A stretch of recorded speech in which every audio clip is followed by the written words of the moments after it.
How's it going, everyone? That's Scott Pilgrim fans.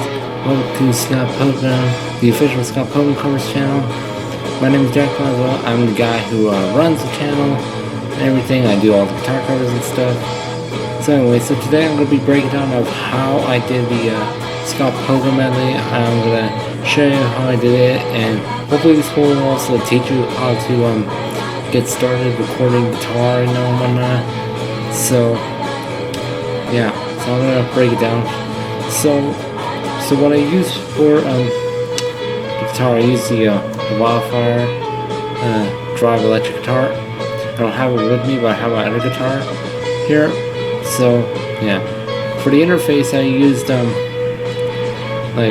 used the Wildfire and the Glarry bass guitar. Sorry, forgot to mention that. Anyway, I use the interface for the amp. Like, I use the Fender Mustang GT because you can plug it into the computer and record from there. And I use Audacity for the recording and whatnot. It's pretty great, especially for the recording. Not too bad when things, people wish that it could be something better than Audacity, so they usually use like a DAW audio software. So yeah, but anyway, I'm gonna go over what I did to make all this happen, and yeah, so let's take a look. Alright, so let's go over the tutorial of how I did this.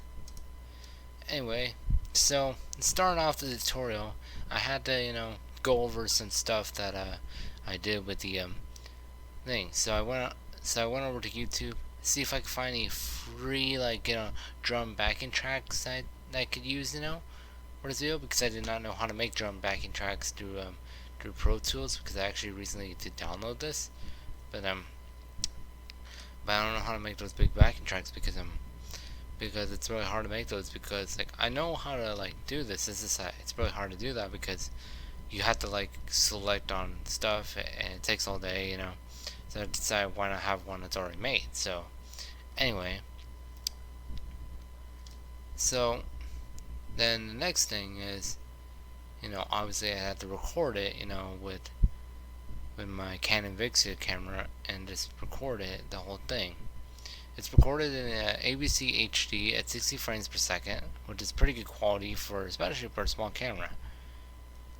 And then I recorded the guitar part of it in Audacity, but I would show an example right now, but I'm currently recording the microphone part of it, the audio, so that we can hear what I'm saying during this video.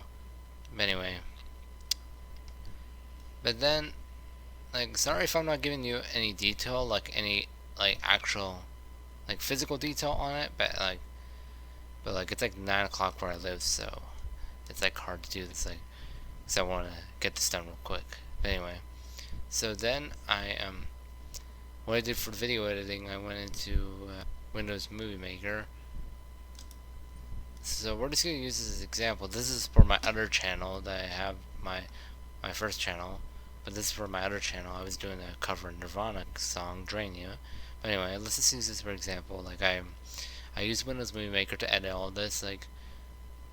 So what I did was I turned down the whole video volume, because that's not what we're focusing on. We're focusing on the one that's already recorded. I overlaid the track. I just press right here, add music.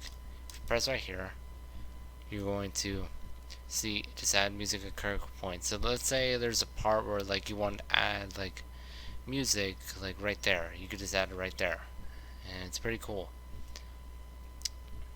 Now, I don't use any big budget software Adobe Premiere Pro or anything like that, because the reason why is because I can't really afford Adobe Premiere Pro. And also I don't really think it'll be the best for me until I could the respectable skill of it. Anyway, I did what I did, put all so I kept adding photos, videos. I did this in 3 separate videos, so that's what I did, the whole thing. But yeah. Anyway, so I adjusted the brightness a little bit, by just going to visual effects right here. And right here you can see brightness. For the fade-ins, I went over to animations, and which is pretty cool. Yeah, but like the cool thing about this is you don't really have to you know you don't really have to spend money on big budget stuff because all you have to do is just go into Audacity and just record this all. Let me go over the effects I did for, like, I don't really do necessary effects, but I'll show you how I like made this sound good. What I did was, so when I recorded a guitar track, it obviously showed a small track, so it was pretty much not the best recorded track. So what I did was I went to amplify and I already had the preset amplify ready to go. So I just amplified it and it sounded better. Sometimes like if I like my presets sometimes are like have a little more bass onto it, so usually I like to use the bass and treble to crank that really big distortion, but that is optional sometimes. I go over here to normalize the audio so that way it's not too loud when I do the other effects. Now let me go down. This is usually normally used for like vocals and whatnot, but I use this for the guitar cover. This is called Spitfish de-ester, and like you can use this. Like I'll try to find a link and put it in the description if I can. But anyway, use this. It kind of like makes the vocals clear, so I don't want to make the guitar a little more clear. Then I use so recently I started using the Blockfish compressor, but what I used before is just the built-in compressor. But I recommend the Blockfish compressor because it actually does work pretty good for compressing the audio. I use graphic EQ and I have like a preset I have the graphic EQ set to for clear vocals, but it works for guitar sometimes. You can always add reverb just in case if your amp isn't built in with reverb, but yeah, but that's what I did for the guitar and whatnot to make it sound good. But anyway, now we're gonna go to here now. So did all this and that, like I just like keep layering video tracks. Like, it really did take a hard time to get this right because I needed to make sure that the tracks stay in sync and whatnot, and they don't go out of sync, So I really wanted to make it sound good, make it look good, So I had to make sure like, so the audio track of it was taken in like a lot of takes, but the video track only took like 4 takes to take. Just not too bad, but could have been better. So right here, if you go right here, this is how you could turn on the video volume right there. You could do the fade out right here. You could adjust the speed. Oh wait. Like I said, you could adjust the speed and whatnot. You could do the split, stabilization.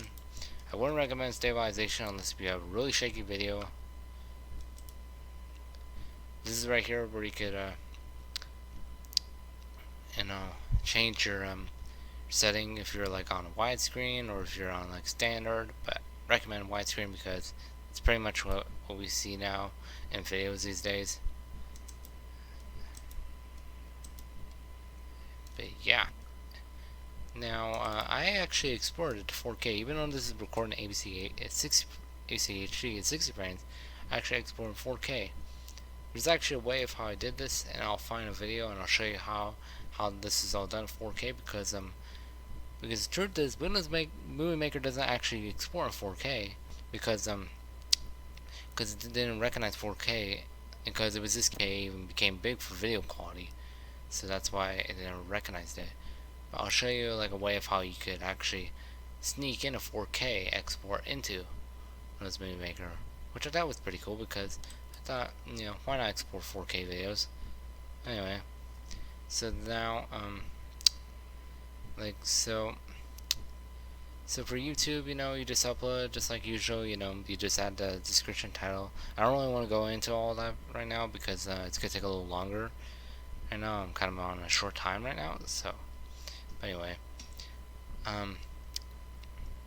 yeah, like for the drum tracks, like I said, you could just look up like ones on YouTube, one drum backing track, just make sure you read the description, just to make sure to see if it's okay to use, because sometimes they just release those tracks, just because they want to show you, but just make sure you know that, to use it or not, if you can use it or not. You could always ask the user to use it, but the one I found, it was I was able to use it. So yeah. But anyway, and for the audio track, I'd recommend Audacity, but I go with Pro Tools first if you're really just wanting to go for the DAW software. DAW software, sorry. I'm getting words mixed up today. Anyway, I hope this helps you out, like, especially when you're making a first guitar cover ever. You don't have to make a guitar cover like this all professional. If you guys want, I'll show you how I did it, like, for, like, you know, for the other ones, like. So I was wondering how I did the guitar cover where I just have it playing through a backing track, like, or like just do the original track, and you guys want to know, just let me know and I'll do a video on that. But anyway,